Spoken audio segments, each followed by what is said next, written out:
पिछले क्लास में हम लोग क्या पढ़े थे? कॉन्ग्रुएंस पढ़े थे ना। फिर से एक बार रिपीट करेंगे, कॉन्ग्रुएंस क्या होता है, व्हाट इज कॉन्ग्रुएंस। कॉन्ग्रुएंस को हिंदी में सर्वांग समता बोलते हैं और एक इसी से वर्ड है कॉन्ग्रुएंट। तो देखिए कॉन्ग्रुएंट से बना है कॉन्ग्रुएंस। तो कॉन्ग्रुएंट का मतलब होता है सर्वांग सम और कॉन्ग्रुएंस का हिंदी होता है सर्वांग समता। तो कॉन्ग्रुएंट जो होता है, दो फिगर को कॉन्ग्रुएंट कहा जाता है और उस प्रोसेस को कहा जाता है कॉन्ग्रुएंस, है ना। कॉन्ग्रुएंस का मतलब ये होता है कि एक दूसरे को अपेक्षा इक्वल करना, दो फिगर को एक दूसरे के प्रति क्या करना, इक्वल करना ही क्या कहलाता है, कॉन्ग्रुएंस कहलाता है। कॉन्ग्रुएंट को डिनोट किया जाता है इस तरह का सिंबल इक्वल देकर, और इसमें इस तरह से सिंबल जब लगा देते हैं तो ये कॉन्ग्रुएंट को क्या करता है, ये डिनोट कराता है। ये कॉन्ग्रुएंट को बतलाने का काम करता है ये वाला सिंबल, जैसे कि मल्टीप्लाई डिवाइड का एक सिंबल होता है, इसी प्रकार से ये कॉन्ग्रुएंट का क्या है, सिंबल है। कल हम पिछले क्लास में बताए थे आप लोगों को कि कॉन्ग्रुएंस कहते किसको है, कॉन्ग्रुएंट किसको कहते हैं, व्हाट इज कॉन्ग्रुएंट। तो उसमें आप लोग को बताया गया था कि which two close figure are same shape and same size are called congruent figures. Which two figures having same shape and same size are called congruent figures. Congruent figures यानी दो ऐसा फिगर कॉन्ग्रुएंट फिगर कहलाता है जो कि बनावट में भी सेम हो और आकार में भी क्या हो, सेम हो। वैसे फिगर्स को हम क्या बोलते हैं, कॉन्ग्रुएंट फिगर्स बोलते हैं, ठीक ना।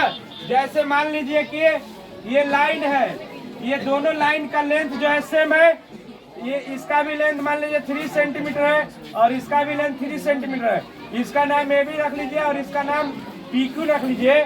ये दोनों लाइन कॉन्ग्रुएंट कहा जाएगा क्योंकि दोनों का लेंथ क्या है, सेम है। लेंथ क्या है, सेम है, इसीलिए इन दोनों लाइन को क्या बोलेंगे, कॉन्ग्रुएंट। तो इसी प्रकार से यहाँ पर बहुत सारे फिगर के बारे में आपको बोर्ड में लिखा गया है कि कब उनको कॉन्ग्रुएंट कहेंगे।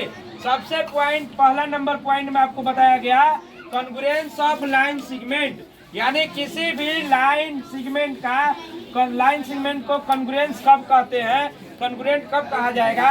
इसी को हिंदी में लिखा गया रेखा खंडों का सर्वांग समता। यानी यहाँ पर उसके बारे में लिखा गया है if two line segments are equal in length, यदि दो लाइन सेगमेंट लेंथ में इक्वल होता है तो उन दोनों लाइन को कॉन्ग्रुएंट लाइन सेगमेंट बोलते हैं। यहाँ पर एक फिगर बनाया गया है, इसका नाम ए बी है और इसका नाम पी क्यू है। इस ए बी का वैल्यू जो है 6 सेंटीमीटर है और इस पी क्यू का वैल्यू जो है 6 सेंटीमीटर है। इन दोनों लेंथ को जब इक्वल में लेंथ है, लेंथ इनका इक्वल है, तो इन दोनों फिगर को हम लोग दोनों लाइन सेगमेंट को ए बी और पी क्यू क्या लिख सकते हैं, कॉन्ग्रुएंट लिख सकते हैं। तो यहाँ पर A B congruent P Q हो गया आपका।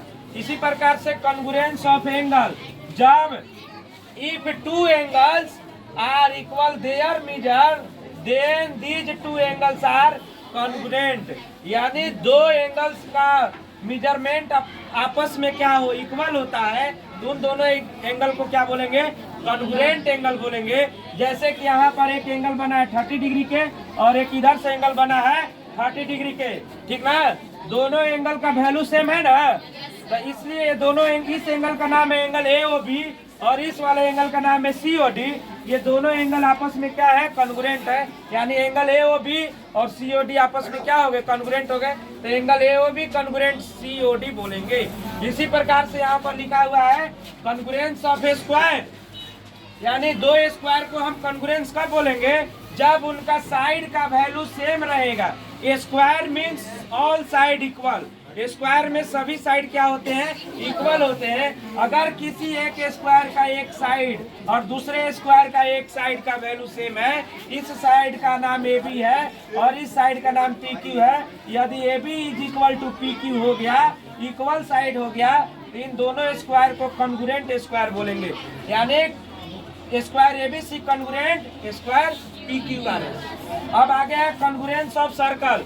दो सर्कल को कॉन्ग्रुएंट कब बोलेंगे, जब उन दोनों सर्कल का रेडियस क्या हो, आपस में इक्वल हो। यानी इसका जो रेडियस का वैल्यू है और इसका रेडियस का जो वैल्यू है, अगर दोनों रेडियस आपस में इक्वल है तो हम लोग कह सकते हैं कि ये वाला सर्कल और ये वाला सर्कल, दोनों सर्कल आपस में क्या है, कॉन्ग्रुएंट है। इस सर्कल के सेंटर में C1 लिखा हुआ है इस सर्कल के सेंटर में C2 लिखा हुआ है, तो ये दोनों सेंटर के सही C1 का मतलब पहला सर्कल और C2 का मतलब दूसरा वाला सर्कल आपस में क्या है, कॉन्ग्रुएंट है। तो एक बार फिर से देख लीजिए, दो लाइन सेगमेंट को कॉन्ग्रुएंट कब कहेंगे, जब दो लाइन का मेजरमेंट, जब दो लाइन का लेंथ आपस में इक्वल होगा तो उन दोनों लाइन को कॉन्ग्रुएंट लाइन सेगमेंट बोलेंगे। अगर दो एंगल्स हैं, दोनों एंगल्स का वैल्यू जो है सेम रहेगा तो उन दोनों एंगल को कॉन्ग्रुएंट एंगल्स बोलेंगे। जब दो स्क्वायर होगा और दोनों स्क्वायर का साइड का वैल्यू सेम रहेगा तो उन दोनों स्क्वायर को हम लोग क्या बोलेंगे, ये कॉन्ग्रुएंट स्क्वायर बोलेंगे। और दो सर्कल है, दोनों सर्कल का रेडियस का वैल्यू अगर सेम है, मान लीजिए इस रेखा रेडियस 5 सेंटीमीटर है और इसका भी 5 सेंटीमीटर है, तो उन दोनों सर्कल को हम लोग क्या बोलेंगे, कॉन्ग्रुएंट सर्कल बोलेंगे। ऑफ करो।